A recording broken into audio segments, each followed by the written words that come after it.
मित्रों नमस्कार, मेरा नाम है आशीष नायक। आप सभी का स्वागत है मेरे चैनल जीएस गाथा पर। आज तारीख है 29 मई सन 2021। चलिए शुरू करते हैं पिछले कुछ दिनों का अर्थात 3-4 दिनों का सामान्य अध्ययन या करंट अफेयर। पहली खबर है, नोबेल पुरस्कार विजेता अमर्त्य सेन को सामाजिक विज्ञान के क्षेत्र में स्पेन का सर्वोच्च पुरस्कार मिला। 26 मई सन 2021 को सामाजिक विज्ञान के क्षेत्र में स्पेन का सर्वोच्च पुरस्कार प्रिंसेस ऑफ एस्टूरियस अवार्ड प्रदान किया गया।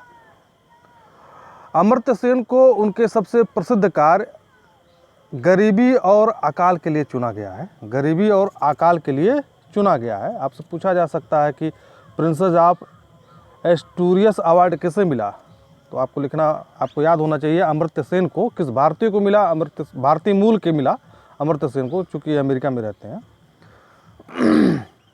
किस कार्य के लिए मिला? गरीबी और अकाल का जो संबंध है वो बताने के लिए। ठीक है। प्रिंसेस ऑफ एस्टूरियस अवार्ड ये कला के क्षेत्र में, जैसे आर्ट साइड जो होते हैं, ह्यूमैनिटीज़ जो सब्जेक्ट है उनके लिए दिया जाता है, जैसे इतिहास, भूगोल, दर्शन शास्त्र, कानून, इसके लिए मिलता है। डॉक्टर अमर्त्य सेन को सन 2011 में यूएस नेशनल ह्यूमैनिटीज मेडल मिला था और 1998 में इनको अर्थशास्त्र में नोबेल पुरस्कार दिया गया था। अगली खबर की तरफ बढ़ते हैं हम लोग। भारत सरकार का महिला एवं बाल विकास मंत्रालय करेगा 9 देशों में वन स्टॉप सेंटर की स्थापना। 9 देशों में वन स्टॉप सेंटर, ये किसकी पहल है? महिला और बाल विकास मंत्रालय की पहल है। परीक्षा में ये पूछा जा सकता है। भारत सरकार ने घोषणा की है कि सार्वजनिक या निजी स्थानों पर हिंसा से प्रभावित भारतीय महिलाओं को, याद रखिए, भारतीय महिलाओं को समर्थन और सहायता प्रदान करने के लिए विदेश मंत्रालय के सहयोग से 9 देशों में 10 वन स्टॉप सेंटर स्थापित करेगी। 10 वन स्टॉप सेंटर को स्थापित करेगी। यह देश हैं Australia, Bahrain, Canada, Kuwait, Oman, Qatar, Singapore, Saudi Arab और यूएई। कुल 9 देश हैं, Australia, Bahrain, Canada, Kuwait, Oman, Qatar, Singapore, Saudi Arab और यूएई। ठीक है। सऊदी अरब में 2 सेंटर बनेगा, याद रखिएगा। सऊदी अरब में 2 सेंटर बनेगा, अन्य देशों में 1-1 सेंटर बनाया जाएगा। और ओएससी वन स्टॉप सेंटर क्या है? यह सार्वजनिक व निजी जगहों पर हिंसा से प्रभावित भारतीय महिलाओं को एकीकृत सहायता प्रणाली प्रदान करेगा। ओएससी योजना निर्भया कोष द्वारा वित्त पोषित है। ओएससी योजना जो है निर्भया कोष द्वारा वित्त पोषित है। केंद्र सरकार, यदि कोई राज्य अपने देश में ओएससी यानी कि वन स्टॉप सेंटर को अगर इस्टेब्लिश करना चाहती है तो उसको सेंट्रल गवर्नमेंट जो है 100% 100% वित्त पोषित करेगी, वित्त पोषण उसका करेगी। दिसंबर 2012 में निर्भया गैंगरेप हुआ था, जो कि बहुत ही हृदय विदारक घटना है। ऊषा मेहरा आयोग ने फरवरी 2013 में ओएससी की सिफारिश की थी। वन स्टॉप सेंटर की सिफारिश ऊषा मेहरा आयोग ने। आपसे पूछा जा सकता है ऊषा मेहरा आयोग किससे संबंधित है, तो आपको बताना पड़ेगा यह निर्भया केस से संबंधित है। इस समय देश में, यानी कि 30 मई, आज 29 मई है, 29 मई 2021 तक 700 सेंटर हैं, बने हुए हैं। और सेंट्रल गवर्नमेंट का यह कहना है, या सेंट्रल गवर्नमेंट यह चाहती है कि दिसंबर 2021 तक, इस साल के आखिरी तक जो है वो 300 सेंटर की और स्थापना कर दे, जिससे कुल मिलाकर 1000 सेंटर भारत में हो जाए। अगली खबर है, मालदीव के अड्डू शहर में खुलेगा भारत का पहला वाणिज्यिक दूतावास। ये इसलिए खोला जा रहा है क्योंकि मालदीव में चीन का दखल बहुत ज़्यादा बढ़ता जा रहा है। आपसे पूछा जा सकता है भारत ने मालदीव के किस शहर में अपना दूतावास खोला है, तो अड्डू शहर बताना पड़ेगा। या दूसरा क्वेश्चन ये बन सकता है, कभी हाल ही में भारत ने अपना वाणिज्यिक दूतावास किस शहर में या किस देश में खोला है, तो आपको मालदीव जानना चाहिए, आपको याद होना चाहिए। बढ़ते हैं अगली खबर की तरफ। नासा की तरफ से है ये। नासा ने चंद्रमा पर अपना पहला मोबाइल रोबोट भेजने की घोषणा की है।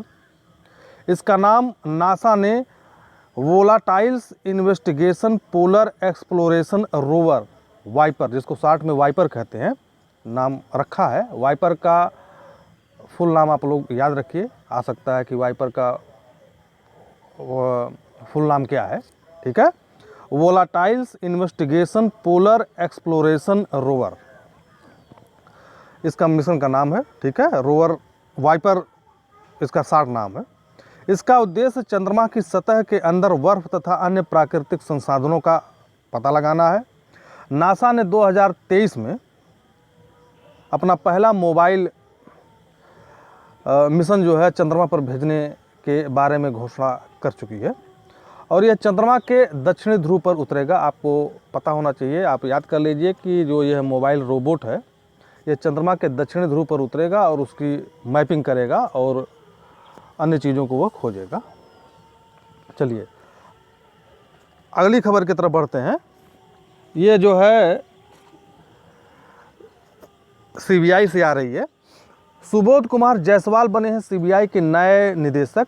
1985 बैच के ये आईपीएस अधिकारी हैं। सीबीआई ज्वाइन करने से पहले, यानी कि सीबीआई निदेशक बनने से पहले, सुबोध कुमार जायसवाल सीआईएसएफ केंद्रीय औद्योगिक सुरक्षा बल के महानिदेशक थे। केंद्रीय औद्योगिक सुरक्षा बल भारत के महत्वपूर्ण प्रतिष्ठानों की रक्षा करती है, उसकी सिक्योरिटी करती है।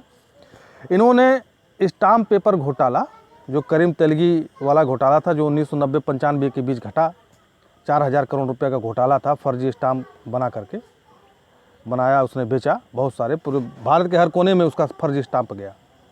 और मालेगांव ब्लास्ट की जांच, जिसमें साध्वी प्रज्ञा को फंसाया गया था, महत्वपूर्ण भूमिका निभाई थी।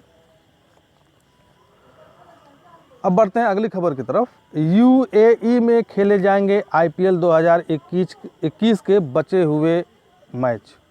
क्रिकेट के शौकीनों के लिए इससे बड़ी खबर और क्या हो सकती है। आईपीएल के 14वें सीजन को 9 अप्रैल 2021 को शुरू किया गया था और कुल 21 मैच खेले गए थे। 4 मई को यह स्थगित कर दिया गया, ठीक है। यह पूरी खबर आप लोग जान लीजिए। यह आईपीएल का 14वां संस्करण था। 9 अप्रैल को यह शुरू हुआ था। कोरोना के कारण जो है यह 4 मई को इसको स्थगित कर दिया। कुल मिला के 21 मैच खेले गए थे और जो संक्रमण पाया गया था वो टीम बबल में पाया गया था, ठीक है ना। टीम बबल में पाया गया था यह संक्रमण, आपको याद रखना है ये बातें। अगली खबर की तरफ बढ़ते हैं। हॉकी इंडिया को प्रतिष्ठित एटिएन गिलचिच पुरस्कार से सम्मानित किया गया है। हॉकी इंडिया को प्रतिष्ठित एटिएन गिलचिच पुरस्कार से सम्मानित किया गया है। यह पुरस्कार भारत में हॉकी के प्रचार प्रसार में योगदान हेतु दिया गया है, ठीक है ना। यह federation of hockey, international federation of hockey की तरफ से दिया गया है। चलिए अगली खबर है जो बहुत महत्वपूर्ण खबर है, हो सकता है पेपर परीक्षा में इस बार आए भी। माइक्रोसॉफ्ट ने की इंटरनेट एक्सप्लोरर बंद करने की घोषणा। माइक्रोसॉफ्ट ने कहा है कि इंटरनेट एक्सप्लोरर अगले वर्ष 2022 में 15 जून को रिटायर हो जाएगा। अब इंटरनेट एक्सप्लोरर जो है, जो विंडो 10 या विंडो 11 जो आया हुआ है, अब उसको रिटायर कर दिया जाएगा 15 जून 2022 को। इंटरनेट एक्सप्लोरर की जगह अब माइक्रोसॉफ्ट एज उसकी जगह लगा, जिसका नाम है माइक्रोसॉफ्ट एज। अब उसके माध्यम से हम लोग अपना इंटरनेट चलाएंगे। यह इंटरनेट एक्सप्लोरर की तुलना में तेज, सुरक्षित और अधिक आधुनिक ब्राउजिंग का अनुभव आपको देगा, सबको देगा, हमको भी देगा।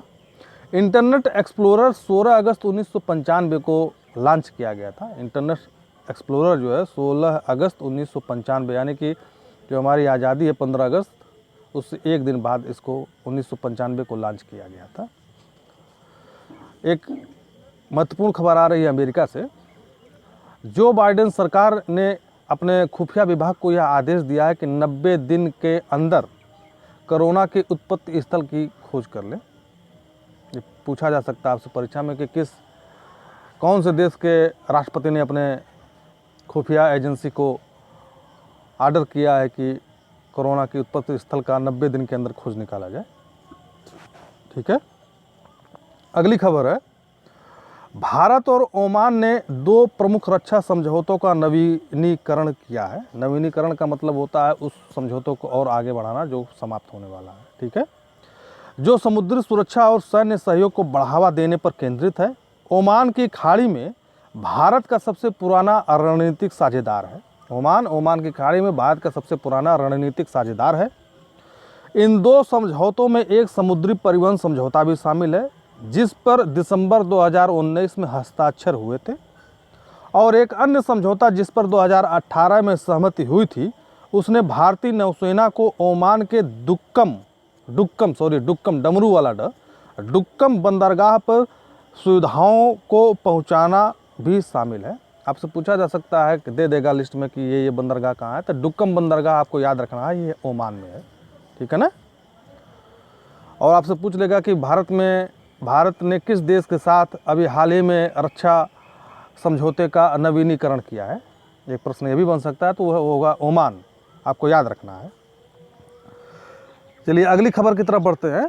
UK India trade deal, United kingdom और इंडिया के बीच जो ट्रेड डील है उसके बारे में है। यूके ने शुरू की भारत के साथ वार्ता, अर्थात अब यूनाइटेड किंगडम या ब्रिटेन यूरोपीय संघ से निकल चुका है, तो व्यापार की नई नई तलाश को उसको आवश्यकता है, नई नई जगह की आवश्यकता व्यापार करने के लिए, तो इसी सिलसिले में आया है भारत में भी।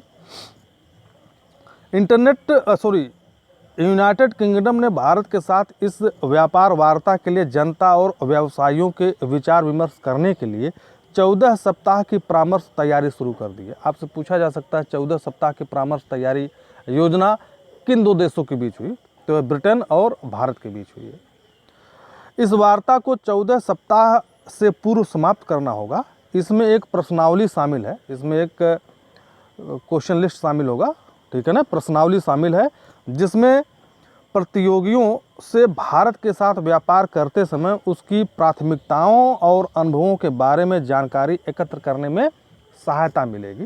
ठीक है, भारत में किस प्रकार व्यापार किया जाए, किस सेक्टर में पैसा लगाया जाए जिससे ज़्यादा मुनाफा हो, तो यह जो है प्रश्नावली तैयार की गई है। वो लोगों के अनुभव, जो जनता है उनके अनुभव को, और जो व्यवसायी हैं, जो व्यापारी हैं, उनके अनुभव को देखते हुए। ठीक है, अब हम लोग बढ़ते हैं अपनी अगली खबर की तरफ, जो लास्ट खबर भी है। भारत रत्न प्रोफेसर राव को अंतर्राष्ट्रीय एनी अवार्ड 2020 से सम्मानित किया गया है। एनी अवार्ड ऊर्जा के क्षेत्र में नोबेल पुरस्कार माना जाता है। एनी अवार्ड को ऊर्जा के क्षेत्र में नोबेल पुरस्कार के समतुल्य माना जाता है। प्रोफेसर राव हाइड्रोजन ऊर्जा पर काम कर रहे हैं। हाइड्रोजन का भंडारण, हाइड्रोजन का फोटोकेमिकल और इलेक्ट्रोकेमिकल उत्पाद, हाइड्रोजन का फोटोकेमिकल और इलेक्ट्रोकेमिकल उत्पाद, हाइड्रोजन का सौर उत्पाद और गैर धातु उत्प्रेरण, ध्यान से सुनिए, गैर धातु उत्प्रेरण उनके काम के मुख्य आकर्षण थे, यानी कि वो इन सेक्टर में अपना काम करते थे। यह अवार्ड रोम के क्यू रीनल पैलेस में 2021 में 14 अक्टूबर को दिया जाएगा। रोम के क्यू रीनल पैलेस में 14 अक्टूबर 2021 को इनको दिया जाएगा। ठीक है, तो एमी अवार्ड किससे संबंधित है? ये ऊर्जा से संबंधित है, पूछ सकता है। एमी अवार्ड किससे? एनी अवार्ड ऊर्जा से संबंधित है, पूछा जा सकता है। यह किसको मिला, किस भारतीय को मिला? प्रोफेसर राव को मिला।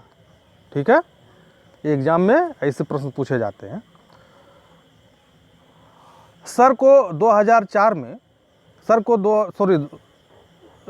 4 फरवरी 2014 को, माफ़ करिएगा गलती हो गई थी, सर को 4 फरवरी 2014 को भारत रत्न सर्वोच्च नागरिक पुरस्कार मिला। तो भारत रत्न भारत का सबसे बड़ा नागरिक पुरस्कार है, जैसे, ठीक है, और फौजियों के लिए, जो आर्मी मैन है, उनके लिए भारत रत्न सबसे बड़ा पुरस्कार है। सीवी रमन और अब्दुल कलाम के बाद वह तीसरे वैज्ञानिक थे जिन्होंने यह भारत रत्न मिला है। अब ये भी बता दें आपको कि सीवी रमन और अब्दुल कलाम आज़ाद के बाद, एपीजे अब्दुल कलाम आज़ाद सर के बाद प्रोफेसर राव ऐसे तीसरे व्यक्ति हैं जिनको भारत रत्न मिला है। ठीक है दोस्तों, आप हमारे चैनल को सब्सक्राइब करिए, लाइक करिए, शेयर करिए और अपना प्यार बनाए रखिए। धन्यवाद।